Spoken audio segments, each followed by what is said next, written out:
selamat pagi semuanya. Salam bahagia dari Sabang sampai Merauke. Salam hebat guru-guru milenial, guru-guru hebat, dan guru-guru calon ASN 2021.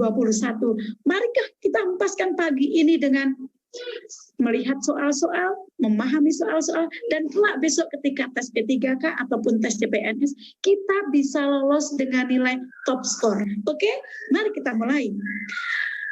Bapak Ibu yang berbahagia, ini adalah contoh soal manajerial. Nanti saya akan menjelaskan. Sebelum ini akan saya bacakan dulu, mohon dipahami. Pembelajaran di masa pandemi mengatur siswa dan guru untuk belajar melalui jaringan internet, bukan bertemu tatap muka secara langsung di ruang kelas. Selain memiliki dampak positif, hal ini juga memiliki dampak negatif, seperti masalah miskomunikasi antara guru dan siswa, karena informasi dan maksud yang disampaikan guru tidak dapat terdistribusi dengan baik atau secara merata. Seringkali terjadi multi persepsi antara siswa dengan guru lainnya tentang apa yang disampaikan guru dalam kelas daring, terutama tentang tugas. Suatu ketika Anda membuat sebuah tugas di Google Classroom dengan menulis petunjuk dan segala hal dengan rinci.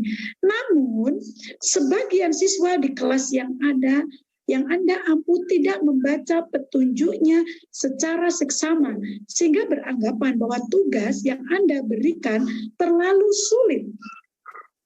Mereka bahkan mengeluhkan masalah ini pada wali kelasnya dan merupakan rekan kerja yang salah satu ruangan dengan Anda. Wali kelas yang merupakan rekan Anda tersebut meneruskan hal ini dengan melaporkan pada ketua program studi. Anda pun mendapat pesan teguran dari ketua program studi yang bermula dari kesalahpahaman. Bagaimana Anda menyikapinya? Nah, Bapak Ibu sekalian yang berbahagia, bisa saya jelaskan di sini. Kemampuan manajerial guru, ya, karena kemampuan manajerial itu tidak hanya guru, tapi kemampuan manajerial dokter, tenaga teknis, perawat, dan semuanya. Tapi yang akan kita bahas adalah kemampuan manajerial guru. Apa sih kemampuan manajerial guru? Kemampuan manajerial guru itu berhubungan, ya, sekali lagi berhubungan dengan proses manajer atau memanage. Memanage apa? Hal-hal yang ada di kelas kita. Berhubungan dengan apa? Ini berhubungan dengan pengelolaan kelas, dan satunya lagi adalah pengajaran kelas. Nah, kalau ini itu masuknya adalah kasus ini masuknya ke pengelolaan kelas, ya. Ke pengelolaan kelas, bagaimana kita itu nanti mampu mengelola kelas dengan baik. Apa yang dikelola? Materi pelajarannya, kelasnya, muridnya, instruksinya, protanya, silabusnya, kemudian RPP-nya. Kita nanti akan belajar bagaimana menginkludkan kemampuan manajerial guru dalam soal studi kasus. Di mana soal studi kasus itu nanti akan melewati atau konsepnya banyak sekali. Ibaratnya gini, konsep di dalam konsep. Manajerial guru, di dalamnya ada pengelolaan. Pengelolaan di dalamnya nanti kita mengelola murid. Kalau mengelola murid, di dalamnya kita berhubungan dengan apa? Teori pembelajaran, kemudian dengan karakteristik siswa, dengan manajemen kelas, dengan manajemen bangku kelas yang diatur, dengan manajemen siswa-siswanya, dan lain-lain. Kemudian kalau dengan pengajaran, nanti di soal bawahnya sepertinya ada. Nah, semoga Bapak Ibu punya gambaran, oh, manajerial itu artinya itu.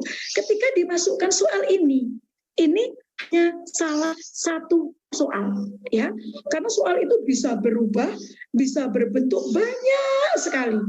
Maka ada satu tip dan trik sebelum ada yang tanya. Tips dan trik mengerjakan soal manajerial. Kita harus belajar konsep dulu. Belajar konsep. Secara apa? Secara dalam dan luas. Karena apa? Soalnya besok kita tidak tahu soalnya yang keluar itu bagaimana. Tapi ketika kita punya pemahaman konsep, kita konsepnya itu dalam, kita konsepnya luas, tentang apapun yang berhubungan dengan pengelolaan kelas, maka soal manajerial apapun bisa kita libas habis. Ya, oke. Mari kita lanjutkan ini. Yang pertama. Ya. Yang pertama, menyikapi dengan biasa Menyikapi dengan biasa saja dan tetap meneruskan kegiatan Anda karena banyak yang harus Anda lakukan. Ini tidak. Karena apa? Di sini tidak solutif. Masalahnya terjadi kesalahpahaman. Nah, ini banyak terjadi. Soal ini ditulis berdasarkan tentu saja, kalau saya katakan sekarang kan lagi musim pandemi, lagi musim AKM, lagi musim pembelajaran survei karakter. Maka pengelolaan kelas, pengajaran kelas di kelas kita, baik konteksnya itu guru SD, SMP, SMA, SMA, kita masukkan dalam dalam ibaratnya isu masa kini atau tren hit masa kini, karena trennya guru sekarang sedang pembelajaran di era pandemi, kemudian AKM, survei karakter, itu akan kita masukkan dalam soal studi kasus, di mana soal itu nanti bentuknya bisa jadi dalam soal manajerial guru yang subkonsepnya adalah pengelolaan atau subkonsepnya adalah pengajaran kelas. Oke, ini tidak kita pilih. Kenapa? Ini kesalahpahamannya tidak tercapai. Ya, kedua, menyikapi dengan memberi keras pembelaan pada siswa yang menyebabkan kesalahpahaman sehingga membuat efek jerah dan tidak mengulangi kesalahannya lagi. Kalau ini bisa, karena gini, dalam soal TKP kita akan melihat skala 1, 2, 3, 4, 5. Yang paling bagus itu 5.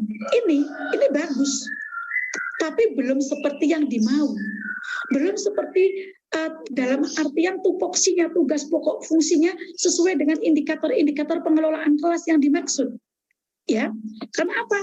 Ini kalau menegur keras bisa jadi masalahnya tambah rumit gitu. Kenapa? Karena kadang-kadang sekarang ketika kita menegur siswa, mungkin siswanya nggak terima, terus kemudian melaporkan ke orang tuanya jauh tidak terima, hanya mendengar dari satu sudut saja, ini justru akan menjadi bumerang bagi guru.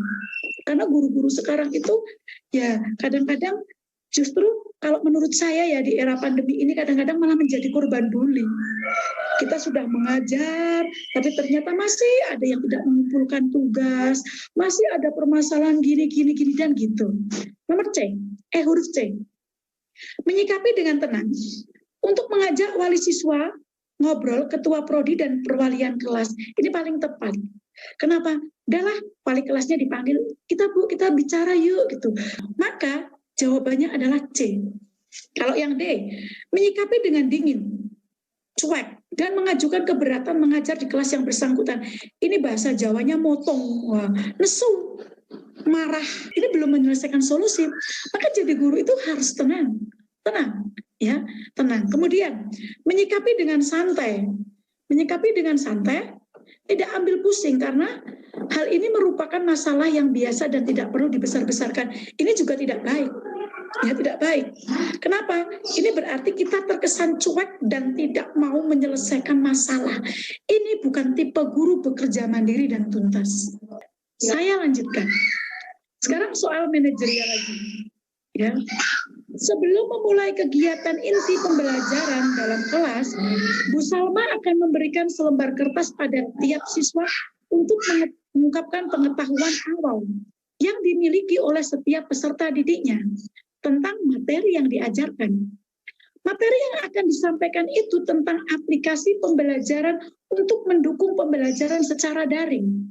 Setelah Bu Salma memeriksa kertas-kertas yang berisi pemikiran para siswa, ia menyadari bahwa siswa di kelasnya memiliki dimensi pengetahuan yang beragam. Berdasarkan hal itu, jawaban siswa di bawah ini yang diindikasikan bahwa dimensi pengetahuan siswa berada pada tahap metakognitif adalah, Bapak Ibu, kemampuan manajerial ini tentang pengajaran. Bagaimana kita mengajar, istilahnya itu kayak soal-soal, mungkin seperti soal-soal SKB di CPNS, tapi lebih dalam lagi dan lebih unik lagi. Itu mengapa ketika Bapak Ibu tidak belajar dengan baik, ini soal mudah. Karena apa terjadi pada diri kita setiap hari? Kita melihat, kita mendengar, kita mengalami, terkadang kita tidak mengeksekusi soal itu dengan baik. Sehingga ketika soal itu dimunculkan, ditampilkan dalam soal berbentuk deskriptif naratif yang disajikan dalam ilustrasi deskriptif naratif, kita nggak bisa menjawabnya. Karena apa? Bingung. Kenapa bingung? Kita tidak paham konsep secara dalam dan luas. Nah, di sini yang perlu dipelajari banyak sekali. Kita akan mempelajari manajerial itu dalam konteks kurikulumnya, protesnya, kemudian silabusnya, dan RPP-nya. Oke, saya lanjutkan. Kalau ini jawabannya itu apa?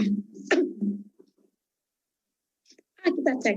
Pada lembar jawaban siswa menyebutkan dengan lengkap tentang aplikasi-aplikasi belajar yang populer di Indonesia dalam mendukung pembelajaran secara daring. Metakognitif. Ya, metakognitif. Ini bukan jawabannya. Yang kedua, pada lembar jawabannya siswa menyebutkan suatu aplikasi belajar secara spesifik dan menjabarkannya. Karena pembelajaran itu dimensi pembelajaran ada faktual, prosedural, ada metakognisi dan lain-lain. Ini kita harus tahu. Ini kita harus tahu ya, yang faktual bagaimana, yang metakognisi bagaimana, kemudian katakanlah prosedural bagaimana. Saya lanjutkan. Ranah afektif mencakup segala sesuatu yang terkait dengan emosi, misalkan perasaan, nilai, penghargaan, semangat, minat, motivasi, dan sikap. 5 kategori ranah ini diurutkan mulai dari perilaku yang sederhana hingga yang kompleks. Ilustrasi di atas yang menunjukkan ranah afektif A1. Nah, Bapak Ibu sekalian, manajerial tadi saya sudah mengatakan di awal bahwa manajerial pun itu mencangkup penilaian. Ranah afektif, kognitif bisa C atau K. Kalau C itu bahasa Inggrisnya kognitif, atau kalau bahasa Indonesianya kognitif seperti ini. Nah, afektif dan psikomotorik, maka akan kita munculkan A1 itu apa, A2 itu. Ini ada di KKO, kata kerja operasional. Kita cek. Bisa berpartisipasi aktif, ingat A1. Ya, A1 berarti afektif 1. Afektif berarti itu sikap. Ya, sikap afektif. Ada emosi, ada perasaan, ada nilai penghargaan, semangat, minat, dan motivasi. Nah, kemudian ini ya, ranah A1 berarti tadi bukan, karena ini hanya mengungkapkan pendapat dalam diskusi kelompok. Nah, di sini diskusi kelompok sudah masuk cooperative learning. Andini mendengarkan penjelasan materi dari Bu Ana tentang metabolisme karbohidrat dengan seksama. Ini A1, ya. Nah, sekarang soal sosiokultur. Nanti Dek Lulus boleh tanya Bapak Ibu tentang soalnya manajerial sama sosiokultur, silakan nanti boleh tanya. Nanti tanyanya nggak boleh banyak-banyak, Bapak Ibu akan saya bagi ya dalam beberapa termin nanti. Oke, sekarang soal sosiokultur. Rekan kerja Anda di sekolah merupakan seorang guru honorer yang tiap bulan yang dibayar tiap jam mengajar. Tahun ini sekolah Anda pun kedatangan guru CPNS sehingga porsi jam mengajar yang diperoleh rekan Anda tersebut kian sedikit.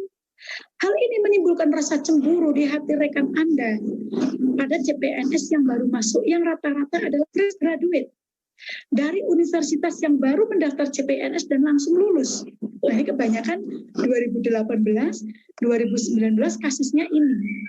Jadi fresh graduate, belum honorer, daftar CPNS, lolos. Gitu. Kemudian, kecemburuan tersebut menyebabkan hubungan yang kurang harmonis bagi rekan Anda dan CPNS baru. Suatu ketika rekan Anda tersebut menumpahkan keluh kesahnya tentang kekhawatiran akan posisi di masa yang akan datang. Jujur saja dia takut ada kebijakan akan dikeluarkan dari instansi tersebut, sedangkan ia merupakan tulang punggung keluarganya. Jadi ini ilustrasinya gini, Anda seorang honorer, terus masuk CPNS baru, mengambil jam Anda, sehingga Anda itu ada perasaan gimana sih gitu, ada perasaan padahal Anda tulang punggung keluarga, sementara jam Anda diambil oleh CPNS baru. Ini kasuistik terjadi di beberapa tempat. Kita cek jawabannya. Mendengar keluh kesah rekan Anda dengan seksama dan menunjukkan rasa empati dengan menghibur kegundahan hatinya. Ini betul, tapi kalau dalam soal PKP mungkin nilainya 4 lah. Karena tidak solutif. Ini kan tadi, ya Bu, ini gini, menunjukkan empati. Ya Bu, ya sabar, pokoknya ibu semangat, jangan sedih, selesai. Apakah menyelesaikan solusi? Apakah menyelesaikan masalah? Apakah si ini, dia itu solutif? Apakah ada pecahan masalahnya? Tidak, bukan. Ini hanya sebatas membangun emosi supaya dia tidak begitu sedih. Gitu. Yang ini, mendengar keluh teman Anda dan kemudian mereferensikan suatu pekerjaan tambahan,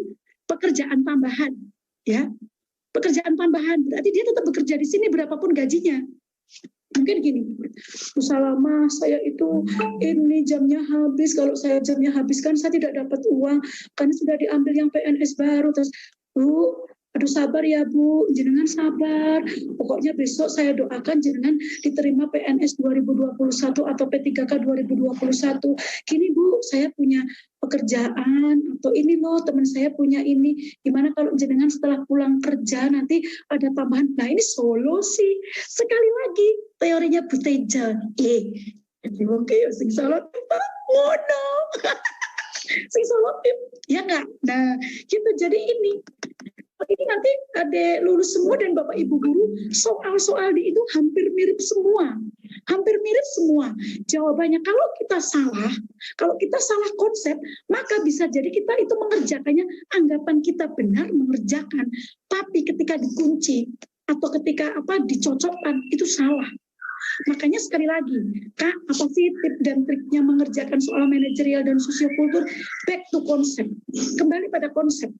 Karena ini tidak bisa dipelajari dengan smart solution. Kalau smart solution itu matematika bisa, tapi hal-hal yang berhubungan dengan studi kasus itu tidak ada. Mungkin tip dan triknya satu, membaca cepat itu. Ketika kita membaca cepat, membaca memindai dan membaca memahami, maka kita akan cepat paham terhadap apa konteks soalnya. Saya lanjutkan. Suatu hari Anda menerima pesan di Gawe itu handphone ya. Anda dari ketua kelas di mana Anda berperan sebagai walinya. Jadi ini wali kelasnya. Ini wali kelas. Dapat pesan dari ketua kelas. Isi pesan tersebut mengungkapkan hati Anda pada para siswa perwalian Anda tentang beban tugas online dari salah seorang guru. Jadi ini gini, misalkan Bu Salama di WA sama muridnya, gelendengi atau bilangin guru lain, misalkan Pak Asep gitu ya, Pak Asep misalkan guru kelas 4, ini Bu Salama misalnya 5A, Pak Asep 5B, terus bilang gini, Bu Salama, Pak Asep itu ya kalau ngajar tugasnya banyak sekali lah ini bilang, terus memberatkan, ini Anda. Jadi Anda di WA oleh, kan bisa terjadi. Sekarang bisa terjadi seperti itu di era ini. Jadi ini muridnya WA gurunya tentang siapa? Tentang ini Pak Asep. Ya, yang memberatkan tugas tersebut dari rekan Anda sesama guru produktif keahlian busana batik. Ini ceritanya guru SMK kali ini. Yang dikenal pemarah dan emosional. Nah, gurunya ini yang bikin tugas pemarah dan emosional. Beberapa waktu yang lalu, Anda pun sempat bersitegang dengannya. Dan Anda pun beberapa yang lalu itu sudah ada marah gitulah. Apa yang Anda lakukan dalam situasi ini? Mungkin nggak ini terjadi? Bisa. Ini bentuknya sosiokultur. Something, sesuatu yang berhubungan dengan tugas guru, di mana ranahnya adalah sosial budaya. Satu, ya, menyarankan siswa perwalian untuk menyelesaikan masalah dengan dewasa bersama guru bersangkutan. Udah Pak, udah Mas, kamu sekarang ketemu aja sama guru itu, diselesaikan baik-baik gitu. Ya, ini bisa, tapi belum betul sekali. Kenapa? Ini juga belum solutif karena Anda yang dicurhati gitu ya. Menasihati agar siswa tidak manja dan mengerjakan tugas sesuai yang diminta guru. Nah, ini juga bisa. Ini juga bisa. Artinya sebenarnya ini benar semua, tapi yang paling benar gitu loh. Yang paling jawabannya betul. Melaporkan hal ini pada guru yang menjadi ketua kompetensi keahlian. Kalau ini tidak solutif, ini nanti kalau skornya 1. Karena ini kan belum ada mediasi, kenapa sudah melapor? Ini tidak boleh. Ini namanya menjatuhkan guru. Apakah Bapak Ibu ada yang melakukan kayak gini? Saya harap tidak. Karena kita itu guru itu adalah sosok yang mulia. Kalau ada seperti ini dikonfirmasi dulu ke gurunya. Jangan sampai seorang guru sampai dipersekusi karena hal seperti ini. Apalagi guru melakukan persekusi sesama guru. Ini jahat sekali. Maka guru itu bukan guru yang mulia. Toh guru itu adalah sebuah profesi yang mulia. Betul tidak? Karena ketika kita mengajar, ilmu kita baik, berguna di dunia. Kelak ketika kita mendidik secara afektif, siapa tahu apa yang kita ucapkan mampu merubah siswa itu, mampu merubah orang itu, mampu memotivasi, itu akan ketemu kita dengan di akhirat. Sehingga guru itu mulia, karena apa? Kita tidak hanya sedang meraih pahala di dunia, tapi meraih pahala di akhirat. Jadi jangan sampailah ini digunakan. Nah, mengkonfirmasi dan membicarakan lebih lanjut pada guru yang bersangkutan. Ini kalau misalkan ini, Pak Asep ini loh, maaf ya nih Pak Asep, boleh nggak kita ngobrol? Boleh, bisa loh Pak. Ini kan ada muridku tuh yang kemarin tuh bilang gini katanya tuh keberatan. Tapi kita jangan menunjukkan si anak siapa. Bisa, semoga Pak Asep tidak tersinggung ya. Oh tidak Bu, tidak, silakan duduk. Kalau kita bahasanya baik, maka orang itu tidak tersinggung, tidak marah. Beda. Pak Asep tahu nggak? Ini lihat tuh, ada WA dari murid saya, katanya itu Pak Asep kalau ngajar banyak sekali tugasnya. Iya Pak Asep jelas marah. Bu, tolong suruh anak itu ke sini. Nah, akan menjadikan sebuah hal yang yang buruk. Maka berlatihlah yang pelan. Pak Asep, bolehkah saya berbicara sebentar dengan Bapak? Gimana Bu? Gini Pak, tapi sebelumnya mohon maaf sekali. Ini kan begini, murid saya. Oke. Kemudian yang paling betul adalah ini, nilainya berapa? Ini 5. Keringanan tugas untuk anak perwalian pada guru ini tidak solutif. Maka jawabannya adalah D.